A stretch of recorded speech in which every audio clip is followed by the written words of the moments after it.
cloying scent of lemon-scented floor polish and overheated hollandaise sauce was the air Clara Mae Thompson breathed. It was the perfume of her deferred dreams, a constant, sticky reminder of the life she was supposed to have, measured out in the 8-hour shifts at the Gilded Pelican, a Palm Beach establishment that prided itself on its starched linen and its even starchier clientele. At 24, Clara wore her uniform like a suit of armor and a shroud. It protected her from the casual cruelties of the patrons, but it also buried the woman she had once been, a top-tier mechanical engineering student at Georgia Tech, a girl who understood the elegant language of gears and pistons better than she understood gossip or fashion. That life had imploded 3 years ago. A single phone call. Her mother, a librarian with a quiet strength, had suffered a debilitating stroke. The medical bills piled up like sandbags against a rising flood, and her father's modest auto repair shop, a place of sanctuary and learning for Clara, had to be sold to keep them afloat. The world of differential equations and fluid dynamics was replaced by the simple, brutal arithmetic of survival. Engineering schematics gave way to seating charts. Her hands, once stained with the honest grease of a timing belt replacement, were now meticulously clean, trained to balance a tray of champagne flutes and clear away the remnants of $1,000 dinners. No one who saw her, efficient, polite, almost invisible, could ever guess that she could diagnose a misfiring cylinder by sound alone, or that she had once rebuilt the transmission of a 1968 Ford Mustang from scratch with her father. That part of her was locked away, a ghost in the machine of her current existence. "Table 4 needs more bread, Thompson." "Now," hissed Mr. Abernathy, the maitre d', his voice a thin, reedy weapon.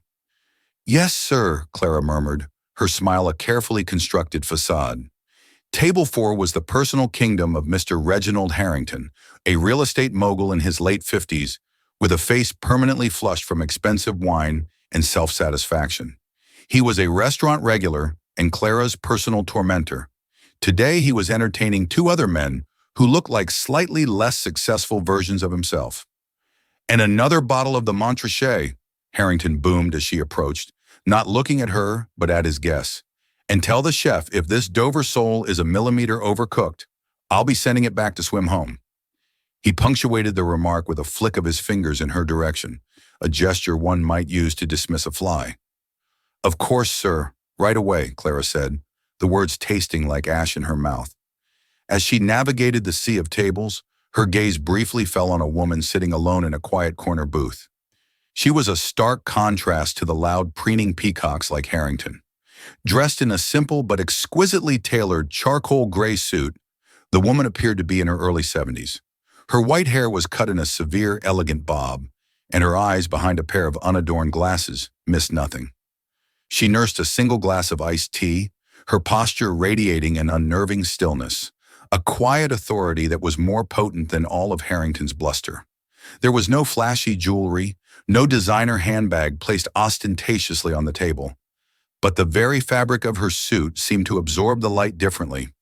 Clara had seen her a few times before, always alone, always observing. She'd mentally nicknamed her the Iron Owl for her silent, penetrating watchfulness. A sudden commotion near the restaurant's grand entrance pulled Clara's attention. An elderly man, looking utterly lost and distressed, was trying to communicate with Kevin, the young host.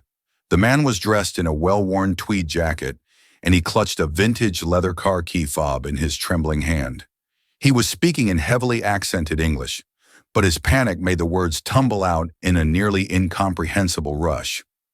"Please, my auto, it is kaput," he stammered, his face pale. "It makes a sound, a click, click, click, but no brum."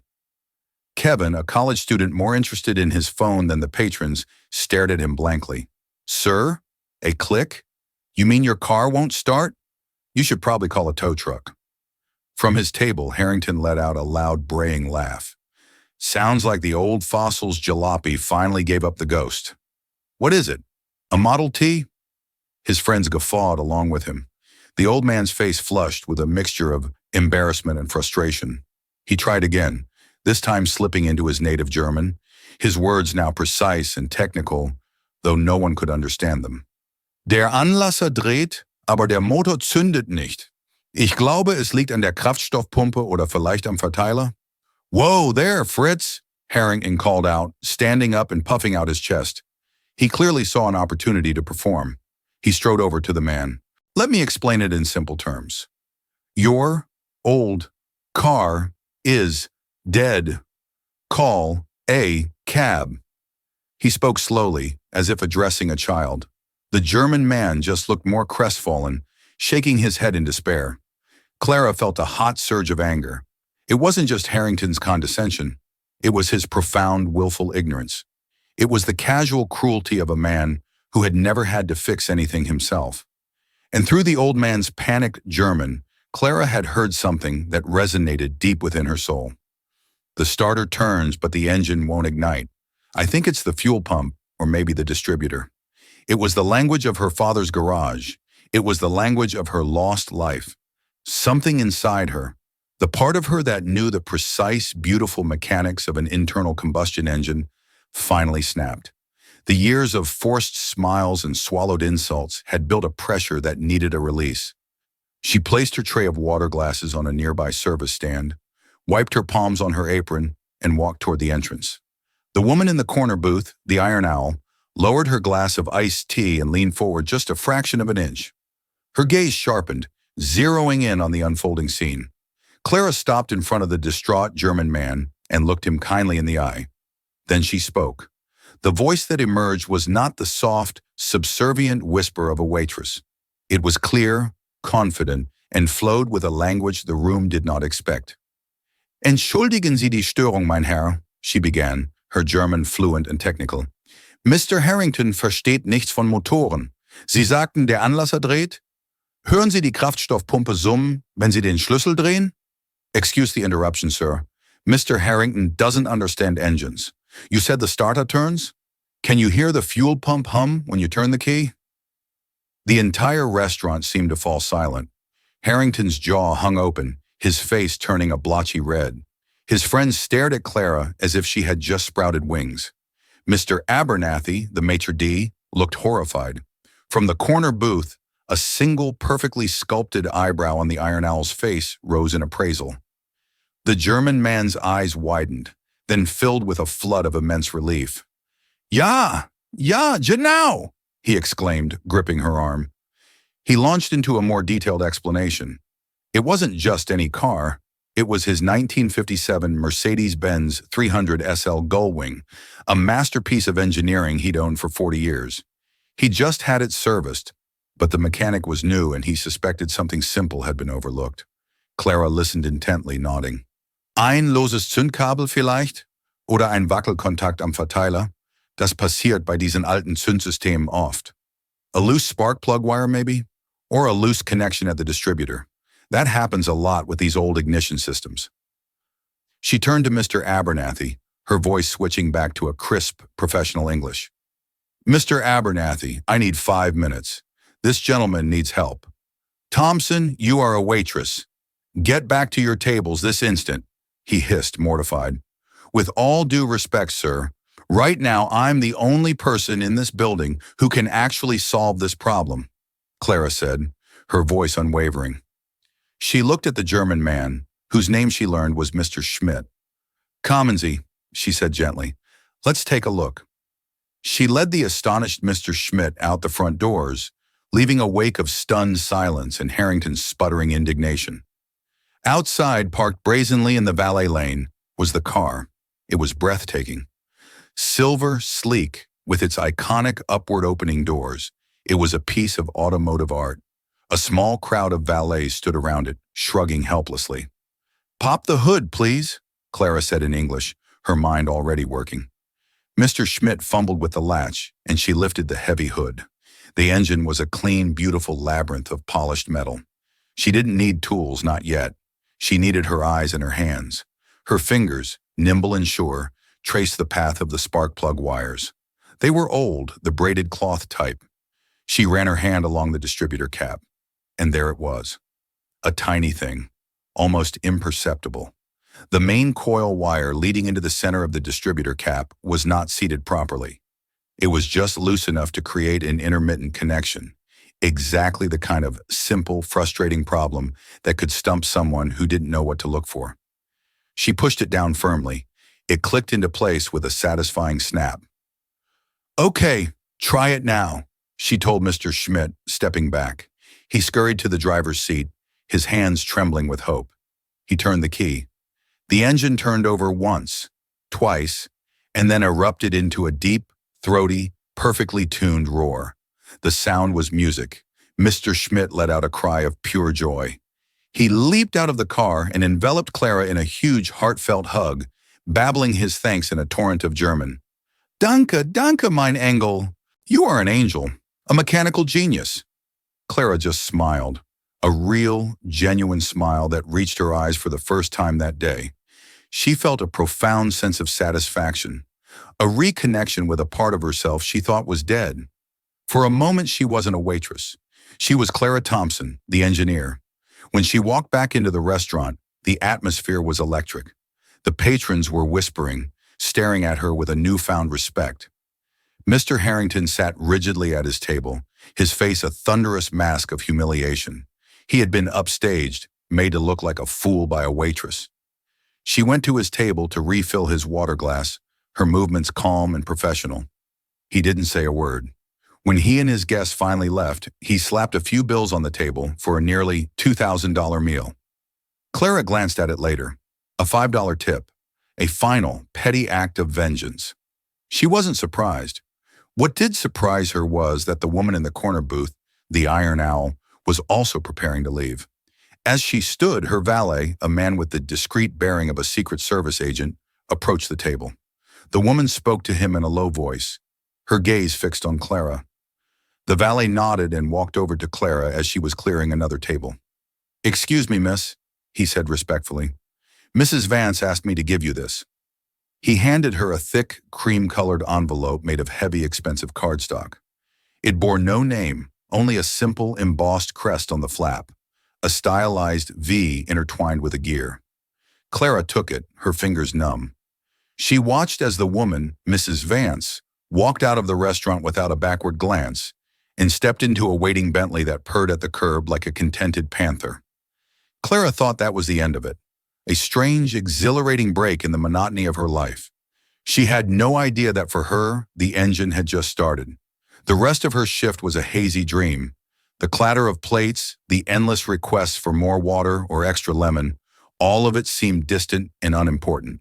The heavy envelope in her apron pocket felt like a warm stone, a secret source of heat against her hip. She resisted the urge to open it, wanting to wait until she was away from the prying eyes of the gilded pelican. When she finally clocked out, the humid Florida night felt cool against her flushed skin. She didn't go straight to her tiny rented room above a laundromat. Instead, she walked to the nearby seawall and sat on a bench, the sound of the gentle waves, a soothing counterpoint to the frantic beating of her heart. Under the dim glow of an ornate street lamp, she carefully broke the seal on the envelope. Inside, there were two items. The first was a check.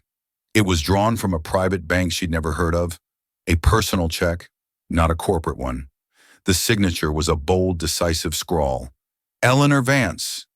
The amount written on the check made Clara's breath catch in her throat. $5,000. It was more than she made in 2 months of grueling work. In the memo line, a single word was written: competence.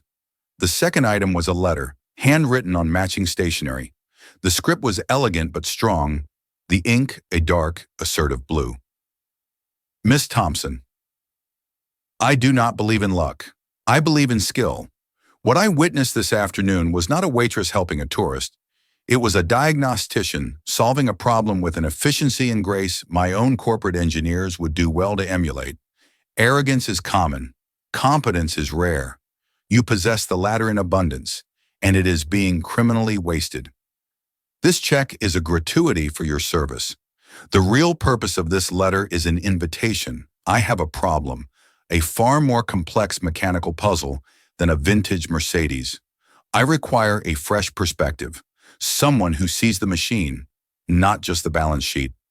Be at the main entrance of the Vance Industries Tower, 233 South Wacker Drive, Chicago, this Friday morning at 9 a.m. sharp. A plane ticket has been booked in your name. You will find the confirmation details attached. Your hotel accommodations have also been arranged. Dress for a workshop, not a boardroom. This is not a job offer. It is an assessment. Whether it becomes something more is entirely up to you. Sincerely, Eleanor Vance, CEO, Vance Industries. Clara's hands trembled as she read the letter again, and then a third time. Vance Industries. The name was vaguely familiar. She pulled out her phone, her fingers fumbling as she typed it into the search bar. The results flooded the screen. Vance Industries wasn't just a company. It was a global behemoth of manufacturing and engineering. They built everything from jet engines to deep-sea drilling equipment. They were a titan of the old guard, a legend in American industry. And Eleanor Vance was the dynasty's matriarch, known in business circles as the Iron Lady of the Midwest, a famously reclusive and demanding leader who had tripled the company's value since taking over from her late husband 30 years ago. The letter wasn't a prank. It was a summons from a queen. A dizzying mix of terror and elation washed over her. Chicago, a plane ticket, an assessment. Dress for a workshop, not a boardroom. The words sent a shiver down her spine. This wasn't about her ability to speak German. Mrs. Vance had seen something deeper. She had seen the engineer under the waitress's apron. She stumbled home in a daze, the letter and check clutched in her hand. Her apartment was small and smelled faintly of the fabric softener from the laundromat below. Her mother was in her armchair by the window, a crocheted blanket over her legs, reading a book. Her speech was still slow from the stroke, but her mind was as sharp as ever. "You're late, sweetie," she said, her smile gentle. "Long day?" Clara couldn't speak. She knelt by her mother's chair and laid the check and the letter in her lap. Her mother put on her reading glasses and read the letter slowly, her expression shifting from curiosity to profound astonishment. "Clara May," she whispered, looking at her daughter, her eyes shining with unshed tears. "Who is this woman?" "She was at the restaurant today," Clara explained, the whole story pouring out of her. Mr. Harrington, the German tourist, the Mercedes, the loose wire.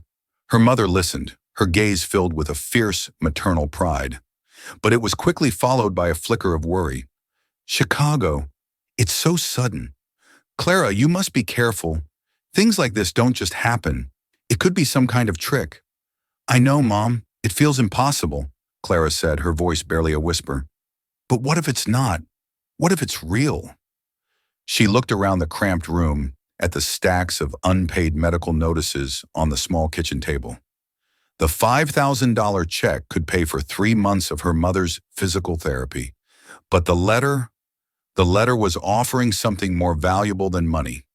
It was offering a way back, a chance to be the person she was meant to be. "Harrington left me a $5 tip today," Clara said quietly, looking at her mother. "He wanted me to feel small, and for 3 years I have. I've been letting myself get smaller and smaller every day. This Mrs. Vance, she saw me, the real me." Her mother reached out and cupped her cheek, her hand warm and frail. "Then you have to go," she said, her voice firm. "You have to see what this is. Your father, he would be so proud." The next 48 hours passed in a blur. Clara called the restaurant and quit, leaving a polite but firm message for Mr. Abernathy. There was a sweet, terrifying freedom in saying the words, "I will not be returning." She deposited the check, the bank teller raising an eyebrow at the amount and the unusual signature. She used a portion of it to buy a simple, sturdy pair of work boots, durable denim jeans, and a few plain, practical shirts. The rest she used to pay the most overdue medical bills. Packing was a simple affair. She had no corporate attire, no fancy clothes. She packed what the letter had told her to, clothes for a workshop. When she stood at the gate at Palm Beach International Airport, waiting to board the flight to Chicago, a wave of panic washed over her. She was throwing away the grim security of her life for a cryptic note from a billionaire stranger. She was walking into the lion's den, armed with nothing but a half-finished engineering degree and a hunch.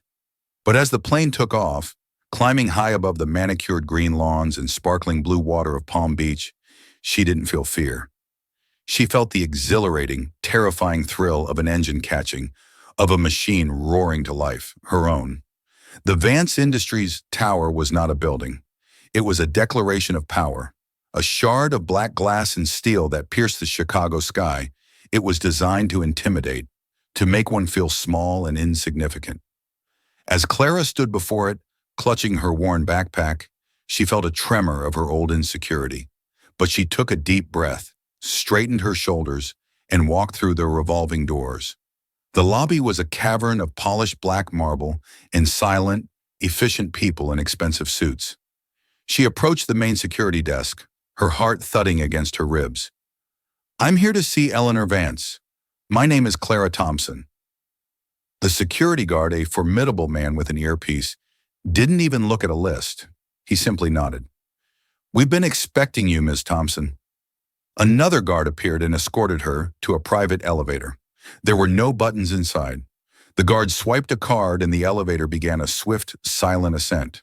The doors opened not into an office, but into a penthouse apartment that was a masterpiece of minimalist design. Floor-to-ceiling windows offered a breathtaking panorama of Lake Michigan and the city below. And there, standing by the window, was Eleanor Vance.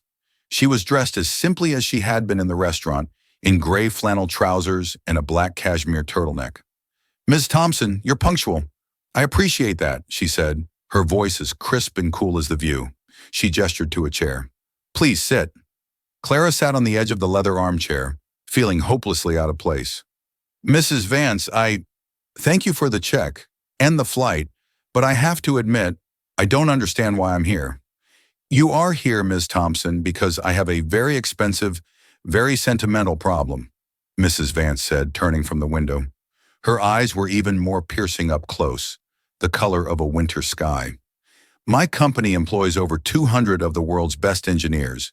They are brilliant with simulations, with computer-aided design, with algorithms. But I find that fewer and fewer of them know how to listen to a machine. They can't diagnose by feel, by sound, by instinct. They have lost the art.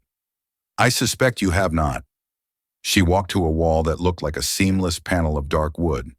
She pressed a spot and a section of the wall slid open, revealing another elevator. "Come with me." Clara followed her into the second elevator, which descended with a low hum. It went down, far past the lobby level, deep into the foundations of the building. The doors opened into a space that took Clara's breath away. It was a workshop, but unlike any she had ever seen. It was pristine, vast, and filled with a stunning collection of vintage machinery and classic cars. A Bugatti Atlantic sat next to a Duesenberg Model J. But in the center of the room, on a raised platform under a bank of bright, clean lights, was something else. It was an engine, but it was an engine unlike any she had ever seen. It was enormous, a radial engine with 12 cylinders arranged in a circle, like a mechanical star. It was made of brass and polished steel, a thing of intricate, almost sculptural beauty. It was clearly old, from the 1930s or 40s, but it was not an aircraft engine. It seemed designed for something else entirely. "This," Mrs. Vance said, her voice softer now, tinged with an unfamiliar emotion, "was my father's folly. He was a brilliant engineer, a genius. He designed this engine in 1938, the Vance's Stellar 12. It was meant to be a new type of engine for luxury automobiles, perfectly balanced, vibration-free, twice as powerful as any V8 of its day. But it had a flaw, a fatal flaw he could never solve." "What was the problem?" Clara asked, her professional curiosity overriding her nervousness. She was already walking toward the engine, her eyes tracing the fuel lines, the complex gearing of the camshafts.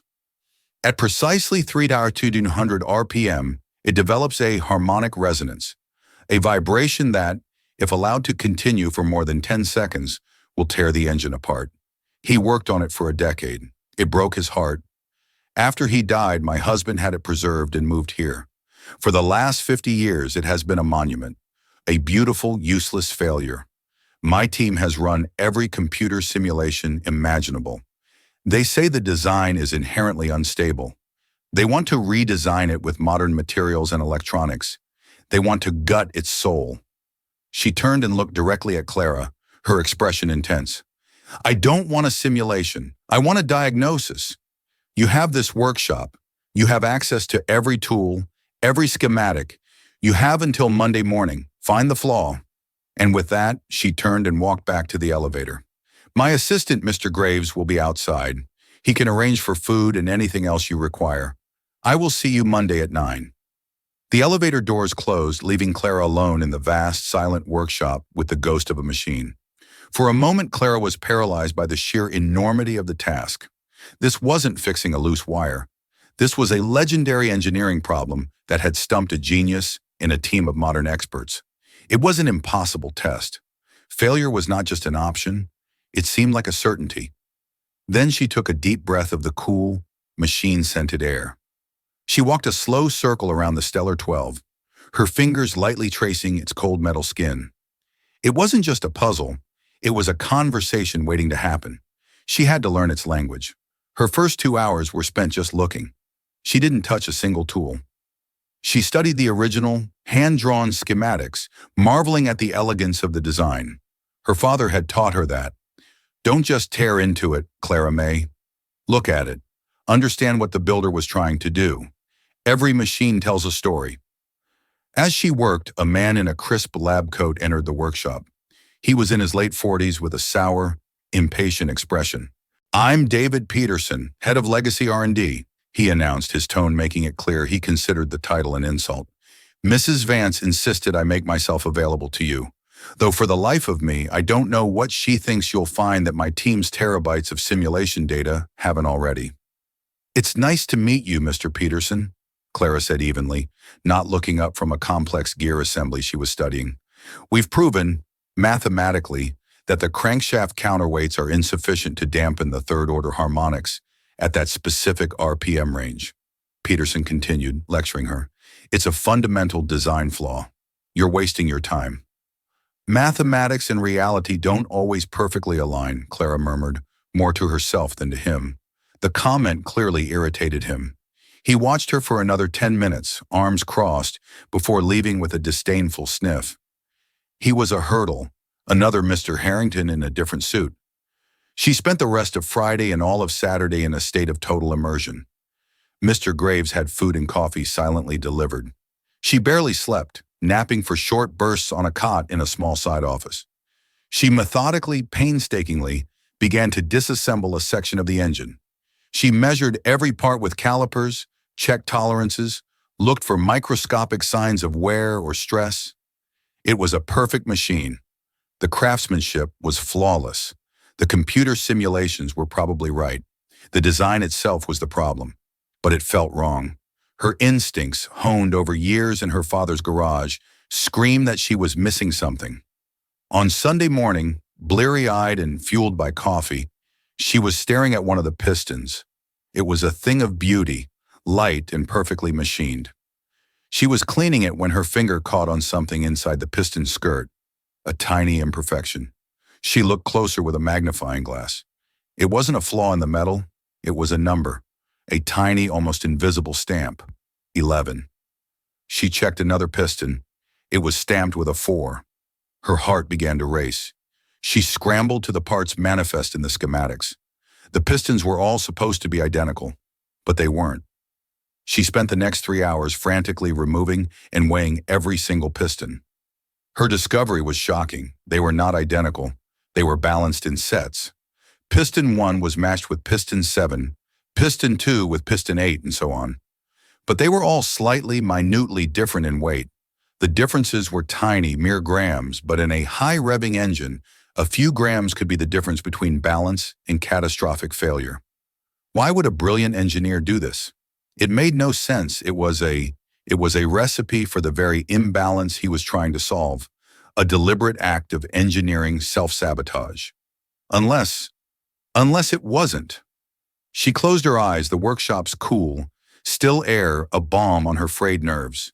She forced herself to think not like a modern engineer trained on CAD software and precision milling, but like her father, a man who could coax a tired engine back to life with patience and a deep, empathetic understanding. Don't fight the machine, Clara May, he used to say, his voice thick with the scent of gasoline and wisdom. Listen to what it's trying to tell you. Every rattle, every shimmy, that's its language. The Stellar 12 wasn't speaking in rattles. It was speaking in numbers, in fractions of a gram. This wasn't a flaw. It was a dialect she didn't understand yet. A system so complex, so counterintuitive, that its logic was hidden in plain sight. She looked back at the schematics, her eyes burning from lack of sleep. She scoured every page, every annotation, every faint pencil marking, searching for the key, the one piece of grammar she was missing. And then she found it. It wasn't a bold headline or a circled warning.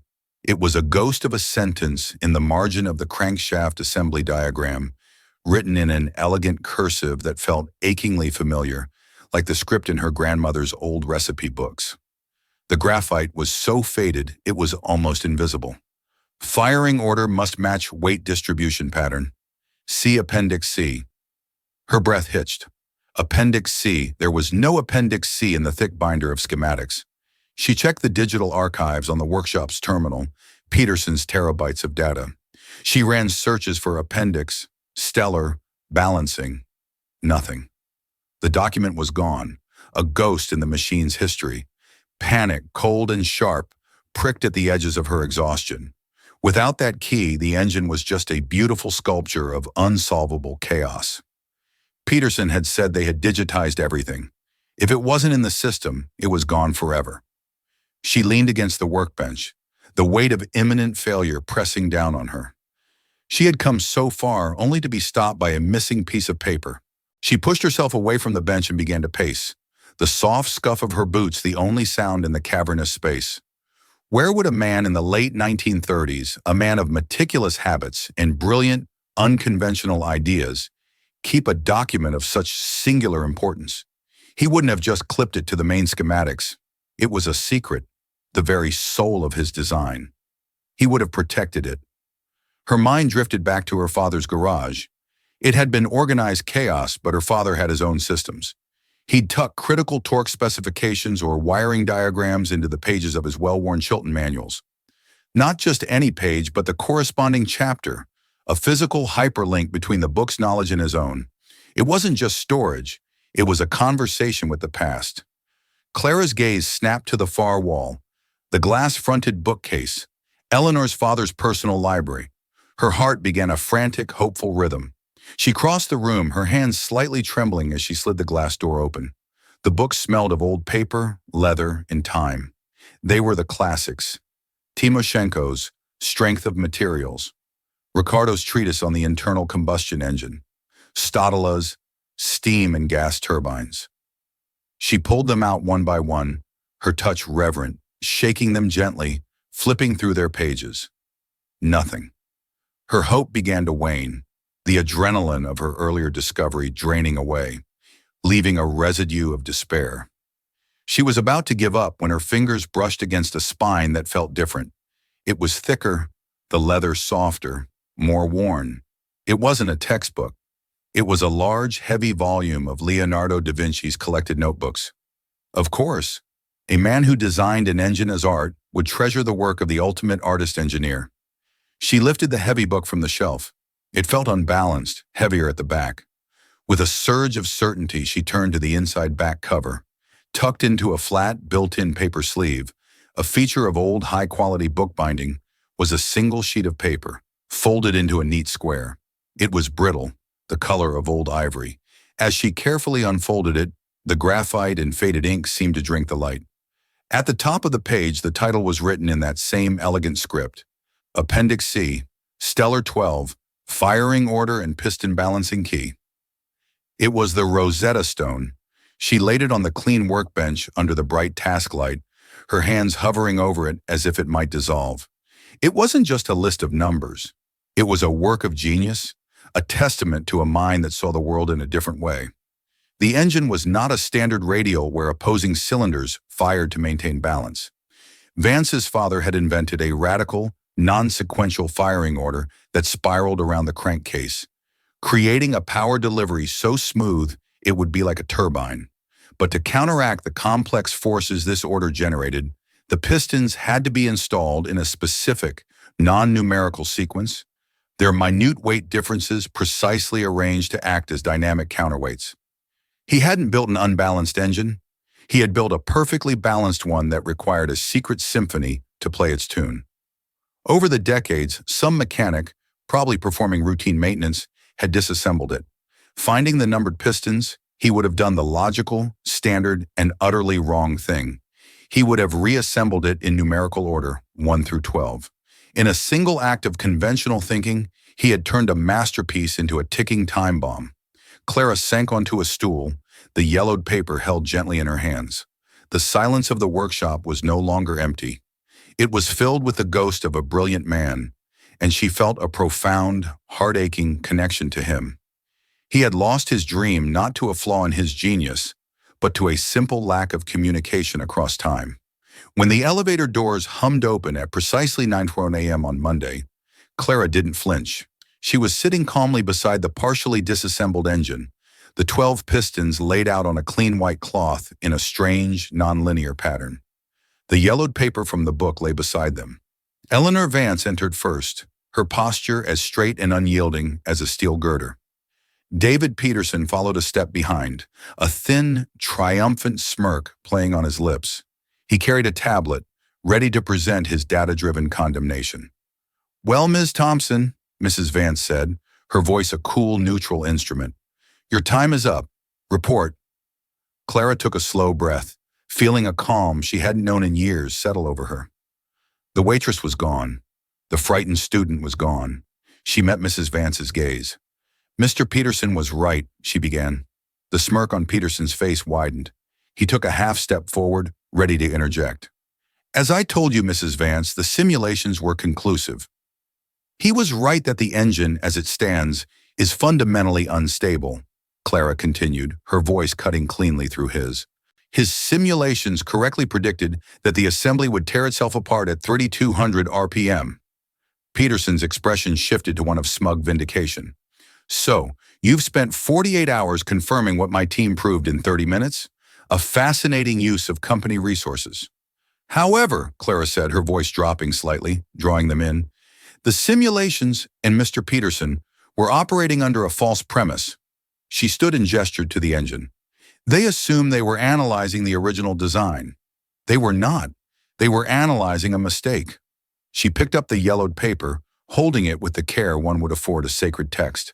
"For 70 years, everyone has believed this engine had a fatal flaw. It doesn't. It has a secret."